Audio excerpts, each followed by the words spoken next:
c'est Céléa, j'espère que ça va bien. Bienvenue au Dimanche Tarot pour la semaine du 4 au 10 décembre 2022. Alors, je vais tirer une ou deux cartes, je sais pas, ça va dépendre, pour nous donner les énergies de la semaine. Alors, si ça résonne avec vous, vous le prenez. Si ça résonne pas, vous laissez aller. OK, on se casse pas le bicycle, là. Oh, la carte est déjà tombée. Alors, voilà. Et s'il y en a qui sont intéressés par des consultations en privé, vous pouvez m'écrire à soleatarot@gmail.com. Puis on va regarder ensemble pour un moment, on peut faire ça à distance sans problème. J'aurai des disponibilités à partir du 7 décembre. Ouais, à peu près. Parce que là, je me retourne en France. Je repars tantôt, là. Et là, ça me dit une deuxième carte. Donc, on va y aller avec les Dixit pour clarifier. Y a-t-il une carte qui veut sortir pour cette semaine? J'ai un petit peu les poignets en compote. Ça donne ce que ça donne, mais ça fait que les cartes ils sortent très facilement parce que je les brasse tout croche. C'est merveilleux. OK! Alors, la carte qu'on a cette semaine, c'est la carte de la tour, de Tower. Ah, le 16. Le 16, le 16. Comment aborder cette carte-là? J'en ai sorti un autre. OK. Non, le 16. Alors, je vous décris. On a ici une espèce d'arbre foudroyé par la foudre. Et il y a des papillons qui s'en échappent un peu partout. On a l'écureuil qui se demande qu'est-ce qui se passe. Puis, il y a aussi, avec la poudre de perlimpinpin, on a les papillons, mais on a aussi les noisettes qui sont ici. OK? Donc, quand la tour, elle apparaît dans un jeu de tarot, ma mère, elle disait tout le temps, c'est pas juste de construire quelque chose, il faut que ça tienne. C'est un peu comme la tour de Babel. Elle est souvent représentée comme la tour de Babel, comme dans le tarot de Marseille. La tour, c'est souvent un... Il va se passer quelque chose, il va y avoir un élément qui va catalyser. OK? Donc, souvent dans notre vie, on sait qu'on a certaines transformations ou des choses qu'on doit faire ou qu'on doit aller, puis inconsciemment, on le sait que c'est là qu'il faut qu'on aille. Mais des fois, on fuit. Des fois, on ne fait pas exactement ce qu'on pense, ce qu'on devrait faire parce qu'il y a plein de façons de se détourner de ce qu'on sent qui est notre appel, OK? Puis qu'est-ce qui arrive dans ce temps-là, souvent, c'est que la vie, elle nous le met en pleine face. Genre, quelqu'un qui est workaholic, il sait qu'il faut qu'il se repose, mais là, il travaille. Ben, à un moment donné, il va se casser une jambe, par exemple. Okay? Combien de personnes qu'on connaît comme ça? Ben, la tour, c'est un peu ça.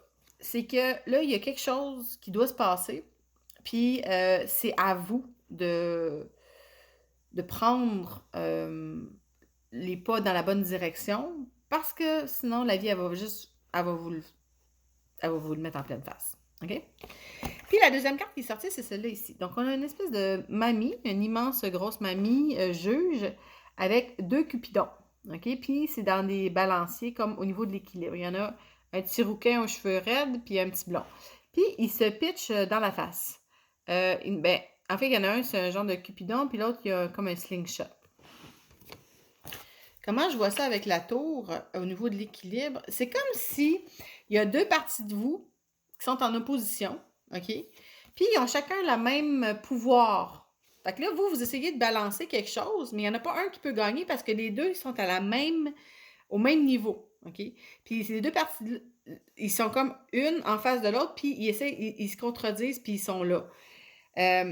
Puis c'est peut-être pour ça, justement, qu'il y a cette espèce de foudre qui doit arriver pour que ces petits bonhommes-là, ils se tournent, puis qu'ils s'en aillent dans la même direction, puis que ce qu'ils visent, ben, ça soit pas l'un et l'autre, mais plus qu'est-ce qui a besoin d'être détruit. Je vais prendre une carte de clarification pour vous donner un conseil par rapport à ça. OK. C'est possible que dans votre vie, vous sentez qu'il y a deux aspects de vous qui sont en contradiction. OK? Puis qu'ils se lancent des roches. Puis là, vous dites, là, ça marche pas, puis ça va péter aux frettes, cette affaire-là. Okay? Ça, c'est possible. La carte conseil, c'est celle-là. On a une femme qui semble jouer du violoncelle. Et ça a l'air très, très, très beau, elle est bien, elle est en harmonie, elle a le regard tourné vers l'intérieur. Mais si on regarde la carte de plus près, en fait, elle est le violoncelle. Donc, elle est l'instrument.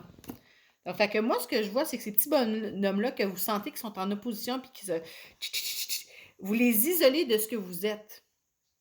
Mais si vous vous rappelez que c'est des parties de vous et ils sont intégrés à vous. Vous étant le tout, le machin, l'instrument. Mais là, c'est peut-être deux cordes qui peuvent paraître dissonantes, mais peut-être de les jouer différemment, ça vous permettrait que les cordes s'harmonisent. Vous vous rappelez dans le fond que, tu sais, dans le fond, on a comme l'âme, là, qui est comme, c'est comme ce qui est derrière tout, OK? Puis là, on a toutes les petites facettes de nous, toutes les petites parties de nous. Donc, juste de reculer d'un bond, puis de se rappeler qu'on peut jouer en harmonisant ces parties-là, ces parties de nous-là. Mais ça se peut cette semaine que vous soyez confronté à quelque chose. Quand ça va arriver, si ça l'arrive, rappelez-vous cette carte-là, OK? Donc, on va partir de ça pour se rendre à ça. Donc, on va partir parce qu'ils sont à la même hauteur. Fait qu'il n'y en a pas un qui peut gagner sur l'autre. Ça va juste être un combat constant. Puis j'avais eu les escargots encore. Fait que je pense qu'il y a une continuité par rapport à ça. Fait que là, c'est plutôt que de les voir en opposition, c'est de dire comment je pourrais les harmoniser. Peut-être que chacun leur tour, ils vont jouer une note. Faut pas que les deux y jouent en même temps. C'est peut-être ça. À vous de voir. Alors sur ça, je vous souhaite une bonne semaine. Plein d'amour, plein de soleil. À la semaine prochaine.